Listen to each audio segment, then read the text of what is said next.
გაზრდილი მოთხოვნა ცენტრალური ბანკების ფისკალური და რეზერვების დივერსიფიკაციის პოლიტიკა, ამერიკული დოლარის უსაფრთხოების დასუსტება და რისკიან და ურისკო აქტივებს შორის უარყოფითი კავშირის ცვლილება STBC კაპიტალის შეფასებით ოქროს გაძვირების ძირითადი ფაქტორებია. საინვესტიციო ბანკი მიმოიხილავს სავალუტო ბაზრებზე არსებულ მდგომარეობასაც და აღნიშნავს, რომ არსებული ტენდენციები დოლარისთვის ნეგატიურია, ევროსთვის კი პოზიტიური. რაც შეეხება ლარს, STBC კაპიტალი მიიჩნევს, რომ საშუალოვანი ამ პერიოდში ლარის გამყარების ალბათობა გაზრდილია.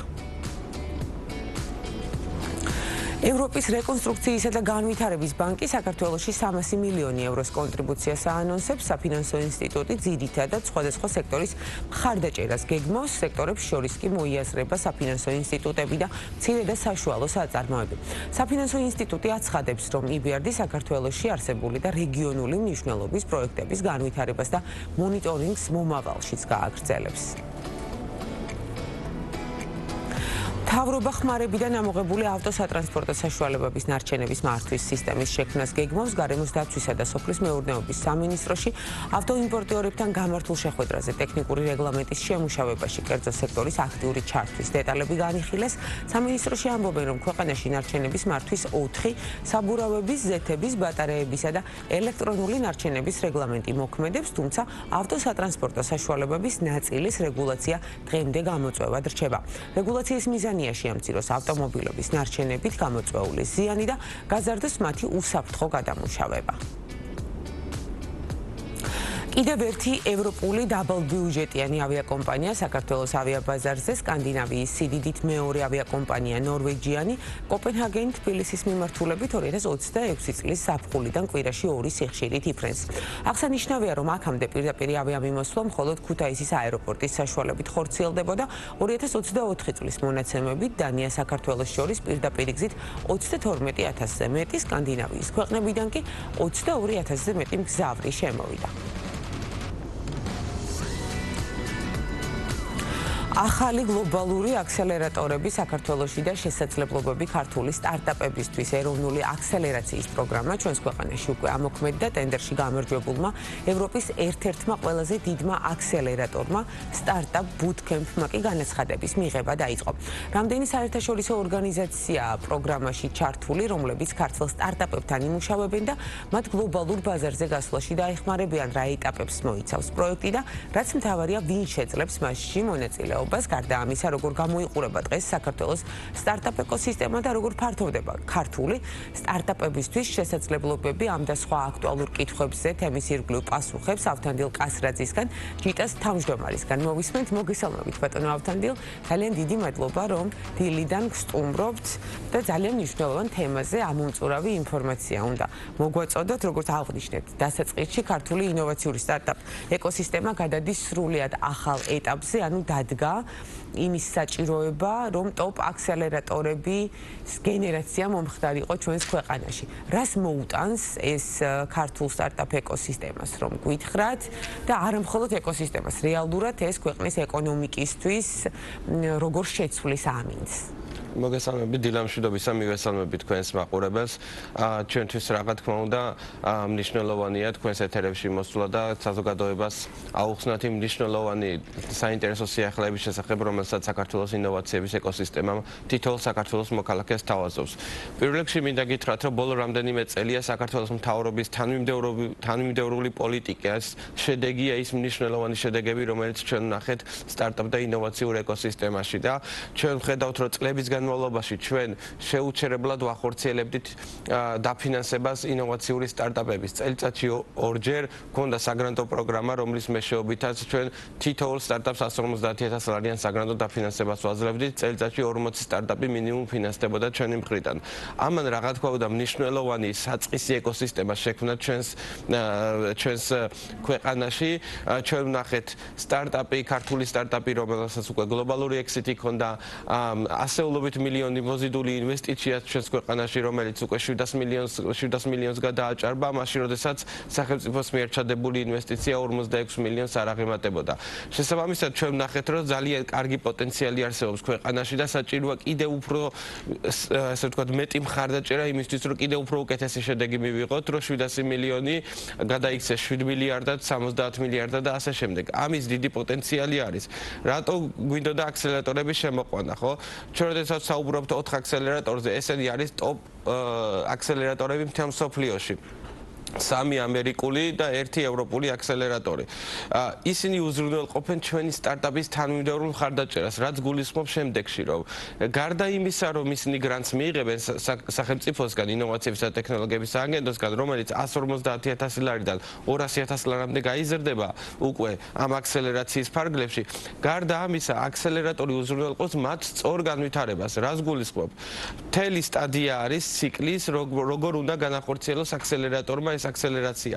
პირველი 2 თვის განმავლობაში მაგალითად ხდება მხოლოდ ეგრეთ წოდებული founder market fit, ანუ დამფუძნებლები რამდენად მზად არიან ბაზრის ამოცანებს უპასუხონ, რამდენად სწორად ასრულებენ დავალებებს და ამ აქსელერაციის განმავლობაში იქნება ჩვეულებრივად, აი როგორც არის უნივერსიტეტი, წარმოვიდგინოთ, ეს არის სტარტაპ უნივერსიტეტი, ასე თქვა სტარტაპ ფაუნდერები მიდიან იქ და ისინი პირველი 2 თვე მაგალითად სხვადასხვა ექსპერიმენტებს ატარებენ, რეალურად მათი იდეა საერთოდ ღირს თუ არა იმუშაო. ანუ ისე რომ პროდუქტს არ აკეთებს სხვადასხვა ექსპერიმენტებს, ელაპარაკები შენ პოტენციურ მყიდველებს. ეს არის წარმატებული დასავლური პრაქტიკა. და რა თქმა უნდა, რომელიც შედეგადაც აშენდა რეალურად ამერიკაში ინოვაციების ეკოსისტემა, ევროპაშიც ინოვაციების ეკოსისტემა, ასე შემდეგ.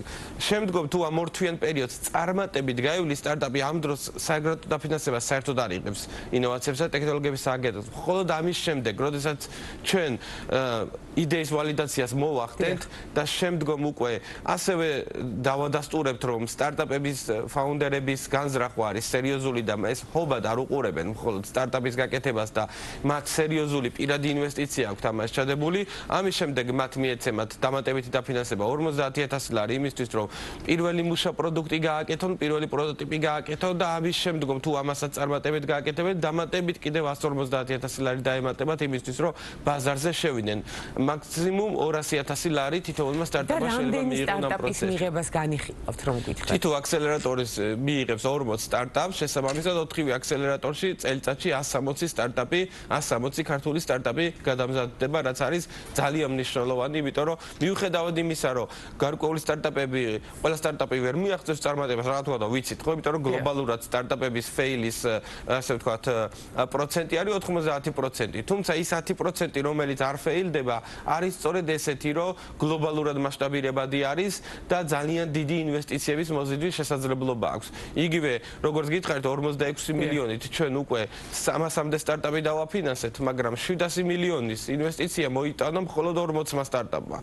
შესაბამისად, სწორედ ეს არის. ახსენოთ ალბათ, რომ 4,000-მდე სამუშაო ადგილია შექმნილი, რაც აუცილებლად გაიზრდება სწორედ ამ ძალიან მნიშვნელოვანი ინოვაციური სტარტაპების მაღალანაზღაურებადი სამუშაო ადგილზე ვსაუბრობთ, იმიტომ რომ როდესაც ვსაუბრობთ მაღალ ტექნოლოგიურ ინოვაციურ სტარტაპებზე, აქ არის საუბარი მხოლოდ მაღალანაზღაურებად სამუშაო. კი ბატონო, ეს სექტორი ითვლება ერთ-ერთ ყველაზე მაღალანაზღაურებად.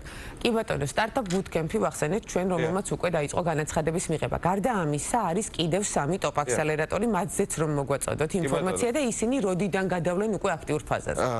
უკვე plug and play დაიწყებს ნოემბრის ბოლოდან, 30 ნოემბრიდან უკვე განაცხადების მიღებას დაიწყებს plug and play, რომელიც არის სოფლიოში ერთ-ერთი უდიდესი აქსელერატორი, 4-ეულში, 5-ეულში შედის სხვადასხვა რეიტინგებით მთელ სოფლიოში.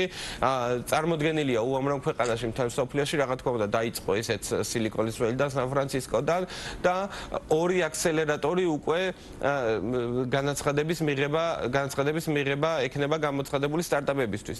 შემდგომი 2 აქსელერატორი, რომელიც ავარჩიოთ, ასევე ტოპ აქსელერატორი 500 გლობალი, რომელიც ტოპ 3-ში შედის მთელ სოფლიოში და Founders ინსტიტუტი, ესენი უკვე 6 თვეში გამოაცხადებენ განაცხადების მიღებას. ჩვენ ეს 4 აქსელერატორი სპეციალურად გავმიჯნეთ, რომ ყველა მერდროულად არ დაიწყოს განაცხადების მიღება და 6 თვიანი ბუფერი იყოს 2 აქსელერატორსა და 2 აქსელერატორს შორის. შესაბამისად, წელიწადში 2-ჯერ როგორც ხოდა საგრანტო პროგრამა, ისევ იქნება სტარტაპების შესაძლებლობა, რომ შეიტანონ განაცხადი აქსელერაციის პროცესში, მიიღონ მხარდაჭერა აქსელერატორისგან და ამასთან ერთად საგრანტო დაფინანსება საქართველოს მთავრობისგან. კი ბატონო, ანუ მიდგომები არის წარსულ გამოცდილებაზე და ასევე დასავლურ საინტერესო და წარმატებულ პრაქტიკაზე დაყრდნობით შეცვლილი თქვენ დავინახეთ რა იყო დამატებით საჭირო გასაკეთებელი და სწორედ ის დავამატეთ სტარტაპ აქსელერაციის ნაწილში. კი ბატონო, ავსანდილ ძალიან მინდა გთხოვოთ ტენდენციაზე და ტრენდზე ვისაუბროთ რეგიონში ქართული სტარტაპ ეკოსისტემის პოზიციონირების, რადგან ჩვენ გვაქვს ძალიან ამბიციური მიზანი, რომ გავხდეთ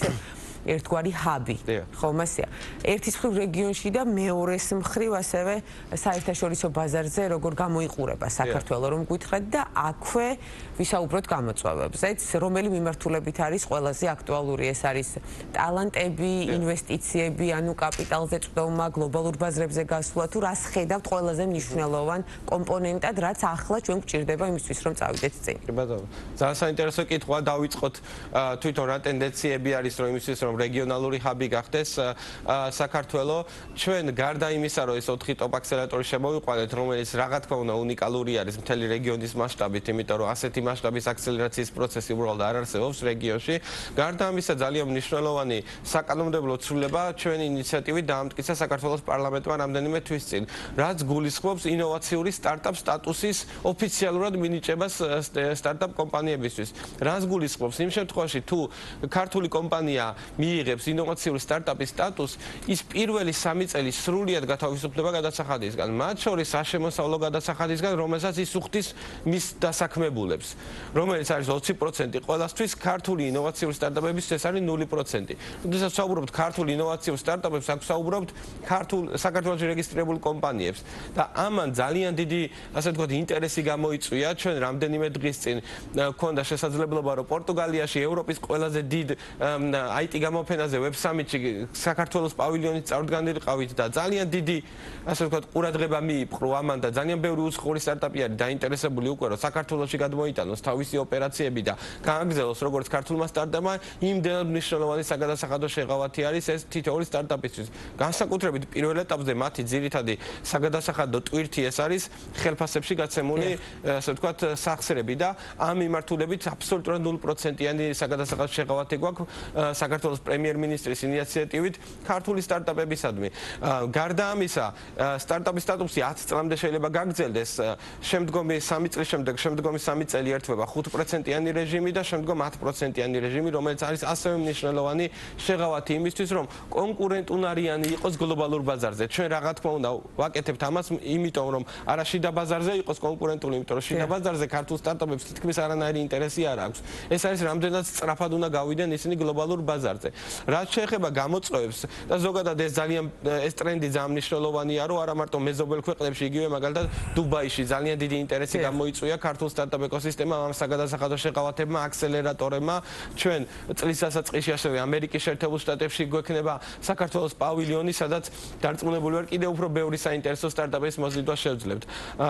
რაც შეეხება გამოწვევებს, რა თქმა უნდა, ერთი გამოწვევა არ არის, მუდმივად არსებობს გამოწვევები და ჩვენ ეტაპობრივად ვცდილობთ ეს გამოწვევები სუპასუხოთ. რა თქმა უნდა, წვდომა კაპიტალთან კვლავ რჩება გამოწვევას, ოღონდ ვსაუბრობ დიდ კაპიტალთან, ანუ სერიას A მაგალითად, როდესაც უკვე საუბარია რამდენიმე მილიონ დოლარიან ინვესტიციაზე სტარტაპთან მიმართებაში, ასეთი ინსტრუმენტები დღეს საქართველოში არ არის. არის რამდენიმე ვენჩურული ფონდი საქართველოში, რომელიც 100,000 დოლარიდან 9 მილიონ დოლარამდე ინვესტიციას ახორციელებს ქართულ სტარტაპებში, თუმცა უკვე შემდგომ სტადიაზე მათ უწევთ სხვა ქვეყნებში წასვლა, ამერიკის შეერთებულ შტატებში ან ევროპაში დამატებითი ინვესტიციის მოსაზიდად. ასევე ჩვენ ვცდილობთ, რომ რაც შეიძლება მჭიდრო კავშირი გვქონდეს გლობალურ ეკოსისტემასთან და სწორედ აი ამიტომ შემოვიყვანოთ სტარტაპ აქსელერატორი, რადგან ქართველ, ასე ვთქვათ, ფაუნდერებს ჯერ კიდევ სოფტხედველობა არ აქვს ისე განვითარებული, რომ გლობალურ პრობლემებზე კარგად დაინახონ და კარგი ანალიზი გაუკეთონ და უფრო ლოკალურ ამოცანებზე არიან ორიენტირებული. ჩვენ ჩვენ ეს პარადიგმა მთლიანად გვინდა შევცვალოთ და ეს ყველაფერი ერთობლიობაში უზრუნველყოფს, რომ როგორც კი აქ გვეყოლება უფრო მეტი გლობალურად ორიენტირებული სტარტაპები, უფრო მსხვილი ვენჩურული ფონდებით შემოვა საქართველოში. ჩვენ ასევე ვამუშავებთ მსოფლიო ბანკთან ერთად პროექტს, რომ კიდე უფრო მეტი ვენჩურული ფონდი შემოვიდეს ქვეყანაში და ეს უზრუნველყოფს კაპიტალზე წვდომას, დიდ კაპიტალზე წვდომას საქართველოშივე, ტალანტზე წვდომას საქართველოშივე, წამყვან აქსელერატორზე წვდომას საქართველოშივე და შესაბამისად ეს კიდე უფრო ხაზს გაუსვამს ჩვენს როგორც რეგიონალური ინოვაციური ჰაბის მნიშვნელობას. კი ბატონო, ანუ იქნება ღირებულებათა ჯაჭვი, რომელიც შექმნის სრულ ციკლს, ასე ვთქვათ, ხომასია, რომელიც მოახდენს ჩვენი ქვეყნის პოზიციონირებას ღირსეულად და ამის პოტენციალი ნამდვილად არსებობს ჩვენს ქვეყანაში. თქვენი საუბრიდან ეს დასკვნა შეგვიძლია გავაკეთოთ. ძალიან დიდი მადლობა სტუმრობისთვის. მადლობა თქვენ. ავთანდილ კასტრაძე, ჯიტას თავმჯდომარე იყო ჩვენი სტუმარი.